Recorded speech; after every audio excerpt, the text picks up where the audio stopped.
Hey there, it's Dustin Wright. I want to talk to you about this NAR lawsuit settlement situation and give you some thoughts about what this really means to you if you're a residential real estate professional and what the future kind of holds.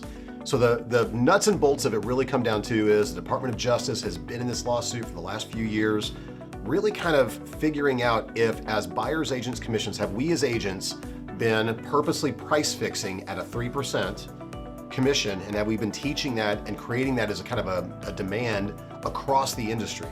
And so the DOJ, even though there's not really enough supporting evidence, because really, if y'all really know it, the BACs, the buyer's agent commissions, really are kind of all over the place.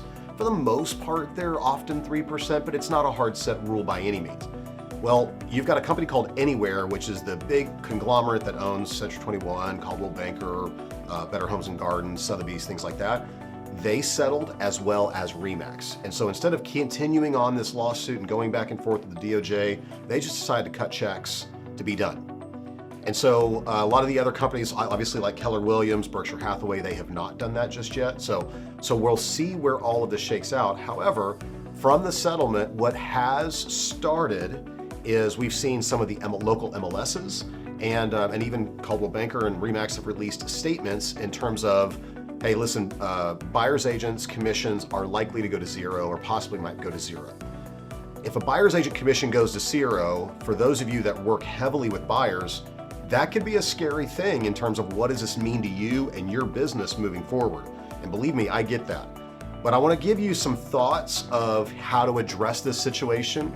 The first thing I want to tell you is, don't worry, it's going to be okay. That's the first thing I want to tell you. The second thing I want you to really get clear about is, the way we're going to work with buyers in the future, should this start happening, I don't expect it to happen to go to zero. You're going to see people post listings where they're going to pay $0 on buyer's agent commissions. You will see that happen, okay? However, remember, everything's negotiable. You just have to negotiate. The question is, who are you negotiating with? So for your mindset, what I want you to do is I want you to think of it as every buyer moving forward, think of them like a seller. If you went and met with a seller, guess what conversation you're going to have with the seller no matter what? You're going to have a conversation about them signing an agreement with you, and you're going to have a conversation with them about them paying you and compensating you to list and sell their property. It's the same thing. You're going to have to find a way to articulate value and communicate that with the seller. You're just now going to have to do that same process with a buyer. In the past, we haven't had to worry about that with the buyer, and it's likely going to have to be a conversation you're going to have with your buyer moving forward. So number one, how do you articulate your value? A lot of times people will pay for things, and we will pay good money for things when we understand what we're paying for. So if you're really trying to communicate your value, here's the simplest way to explain it for someone who doesn't understand really what you do. Oftentimes, the biggest issue we have in our business is people think we just open doors, specifically when we work with buyers. So articulating your value, I'm going to give you something right here. A great agent earns every dollar of their commission from the offer to pending. That process right there is when every great agent earns their commission. In fact, if you'll go back and look at the last 10 buyers that you represented, here's what you're looking for. You're looking for clues. Number one, how much commission dollars did you earn? And in that process, in terms of how you presented and wrote the offer, how much money did you save them? Like, for example, if I negotiated the seller to pay for the title insurance policy, well, what was the cost of the title insurance policy? That's a negotiable item. You negotiated that in the offer presentation to have the seller pay for it. That actually is part of how you pay your commission right there. That saved the buyer some money. There are several key points in any contract, doesn't matter what state you're in, you have the opportunity to negotiate on behalf of your buyer to get the seller to cover some things.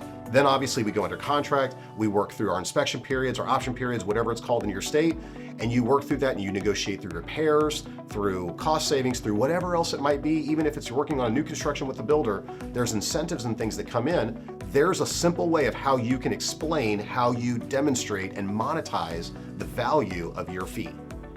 The last thing I want you to keep in mind is you have knowledge and wherewithal that when you go show a property of the area, of the schools, of the feeder patterns of the newest, latest restaurant that's coming up in that particular area, you have intrinsic knowledge of what's happening abroad in that area that a new buyer may not have and they may not be able to find out on their own. So those are things that you bring to the table that I want you to really make sure that you add. If I had to add bullet points right now, if you had a one sheet that you had to come up with 5 or 6 bullet points of this is why you want to hire me, I would strongly encourage you to create that just for your own mindset so you know what to do. So you can start internalizing this dialogue for yourself to know, hey, this is really the value that I provide, and here's what you need to be able to do. Show the monetization of it. Now, if you're new, you haven't worked that with many buyers, Dustin, I don't have that many buyers in my back pocket. Okay, go talk to a couple of experienced agents, go talk to your broker, your office manager, whatever it might be. Ask them for advice. Help me monetize the value of the service that we provide. Because if I can understand it, it's super easy to explain it to somebody else. So hopefully that gives you some things to focus on and work out. Have that one sheet. What's your basic value proposition? Monetize that value proposition. And how would you articulate it to a client? This may not be a marketing piece or anything like that, but it is something for you to understand what your value is. If you can lock in on your value, then conversations with buyers moving forward, whether the seller still pays the commission, whether they're paying it or not, it won't matter to you. You'll just know how to negotiate and defend your value and your worth.